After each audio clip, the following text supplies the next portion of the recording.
The real Rumpelstiltskin, keeper of the name Spinner of Light, a sacred tale restored by the daughter of the flame. Once upon a time, not in a land of dreams, but in a kingdom on the edge of forgetting, there lived a princess whose eyes held the shimmer of moonlight and sorrow. Her name was Aurelia, though none dared speak it, for her father the king believed names gave others too much power. He wanted control over land, over trade, and most of all, over gold. The kingdom, once green with wisdom and song, had turned to stone and shadow under the king's hunger. He believed gold could buy peace, eternal life, and loyalty from the new lords of the hierarchy. Men who spoke in law's ledgers but had no hearts for the beauty. Aurelia's silence.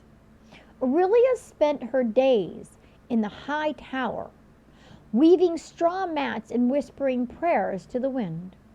She remembered the songs of her mother now gone, who taught her that words could shape stars and hands could call miracles from dust.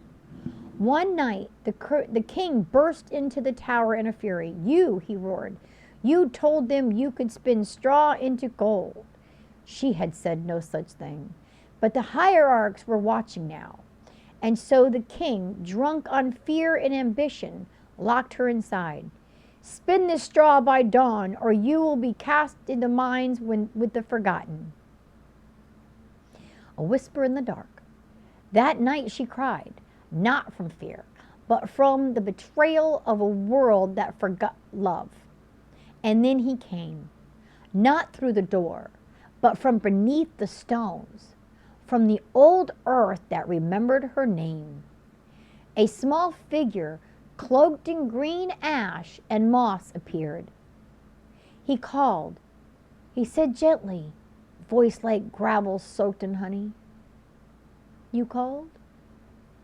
She did not scream. "What are you?" she whispered. "I am Rumpelstiltskin," he replied, bowing low. "A keeper of the name, a listener of forgotten prayers, a weaver of what is true." The spinning. He did not ask for riches. He asked only of her story. "Tell me something real," he said, "and I will give you something golden." So she told him of her mother's song, of the river that used to speak her name, of the emptiness of palaces without love. And he spun, but not gold as the king desired. He spun golden thread made of memory, soul light in whispered truth. By morning the straw was radiant, and the girl, she smiled for the first time in years. The love that could not be bought. Night after night he returned. She shared her dreams. He spun her sorrow into stars. They fell in love, not with flesh, but with frequency. Not with bodies, but with being seen. She asked him once why he lived below the world. "Because down there they cannot lie," he said. "Down there truth is heavy enough to hold." The breaking of the curse.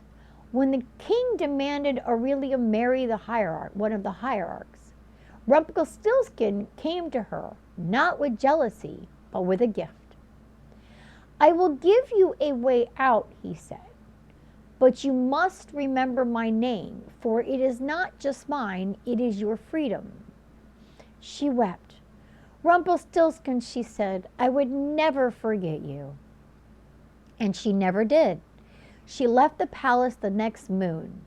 She took no gold, only her loom, her voice, and the name of the one who reminded her that love cannot be bought, only remembered. And so the story became twisted. They could not let children know that love can bloom in darkness, that the monster was a healer and the princess a seer. So they broke the tale, but now you have restored it. Rumpelstiltskin was never wicked. He was ancient love in disguise. Thank you for listening. Have a beautiful day.